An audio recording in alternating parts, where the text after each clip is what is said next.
بسم اللہ تعالی والصلاة والسلام علی رسول اللہ اما بعد۔ سوشل میڈیا کے احباب جو ہم سے منسلک ہیں ان کی طرف سے متفرق سوالات ہیں جو قربانی کے حوالے سے آئے ہیں۔ کچھ جوابات اس سے قبل بھی ہم دے چکے ہیں، اس کا لنک آپ کو ڈسکرپشن میں مل جائے گا، اور آج جو کچھ سوال ہیں ان کے جوابات پیش خدمت ہیں۔ سب سے پہلے تو یہ ایک بڑا بنیادی سوال ہے جو ہر کسی مسلمان کے علم میں ہونا ضروری ہے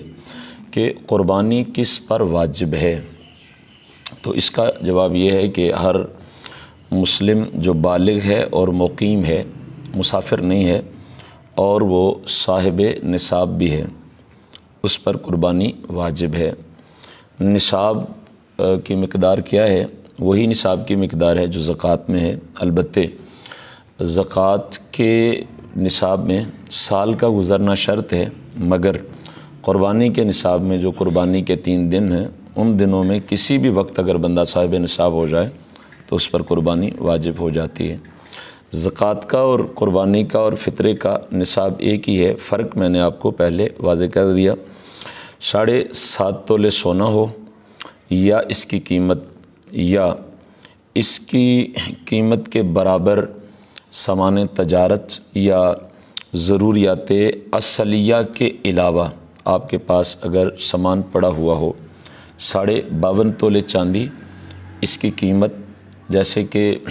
روپیہ ہے، درہم ہے، دینار ہے، ریال، پاؤنڈ وغیرہ وغیرہ، پرائز باؤنڈ وغیرہ، اور 52.5 تولے چاندی کی قیمت کا سامان تجارت یا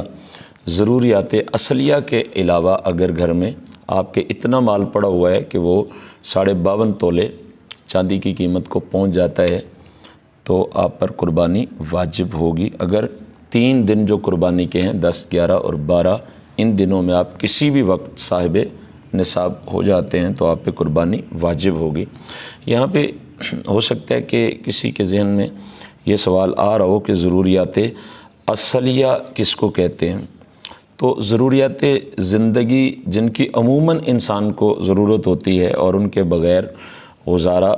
کرنا مشکل ہو، اور ان کے بغیر گزارا کرنے میں انسان کے لیے تکلیف ہو، دقت ہوتی ہو، تو وہ ضروریات اصلیہ ہیں، حاجات اصلیہ ہیں۔ ان کے علاوہ جتنا بھی مال آپ کے پاس پڑا ہوا ہے جو آپ کی ضرورت کا نہیں ہے، اس کا تخمینہ لگا کے آپ اندازہ کر سکتے ہیں کہ میں صاحب نصاب ہوں یا نہیں۔ ہاں، ایک بات یہاں پہ ضرور عرض کر دوں، وہ یہ ہے کہ اگر آپ کے پاس نصاب ہے 52.5 تولے چاندی کا یا 7.5 تولے سونے کا، وہ سامان تجارت کی شکل میں ہے یا حاجات اصلیہ کے علاوہ کسی بھی مال کی شکل میں ہے، تو پھر بھی ایک چیز دیکھنے کو ہے، اور وہ یہ ہے کہ آپ پہ قرض تو نہیں۔ اگر آپ پہ قرض ہے اور جب آپ اس قرض کو منہا کر دیں، مائنس کر دیں، تو پیچھے نصاب نہ بچے تو آپ پہ قربانی واجب نہیں ہوگی، اور اگر پیچھے نصاب بچ جاتا ہے تو پھر آپ پر قربانی واجب ہوگی۔ یہیں پہ ایک مسئلہ آپ سے اور عرض کرنا چاہوں گا، حاجات اصلیہ کو سمجھنے کے لیے۔ آپ گھر میں 5 افراد ہیں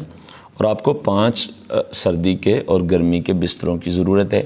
مگر آپ کے گھر میں 15 بسترے پڑے ہوئے ہیں، تو جو 5 کے علاوہ 10 ہیں یہ حاجت اصلیہ کے علاوہ ہیں، اور ان کو نصاب ترتیب دیتے وقت کاؤنٹ کیا جائے گا۔ بطور مثال دوسری بات عرض کرتا ہوں کہ آپ گھر کے 5 افراد ہیں، وہاں پہ آپ کو 5 افراد کے لیے ایک چمچ چاہیے، ایک پیالی چاہیے، ایک کپ چاہیے، ایک پلیٹ چاہیے، 2، 3، 4 کیتلیاں چاہیے، مگر آپ کی الماری میں 150-200 کے قریب برتن لگے ہوئے ہیں، ان میں سٹیل کے بھی ہیں، سلور کے بھی ہیں، شیشے کے بھی ہیں۔ تو وہ جو آپ کی حاجت اصلیہ کے علاوہ برتن ہیں،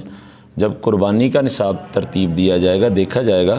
جب فطرانے کا نصاب دیکھا جائے گا، تو پھر ان چیزوں کو بھی کاؤنٹ کیا جائے گا، اور کاؤنٹ کرنے کے بعد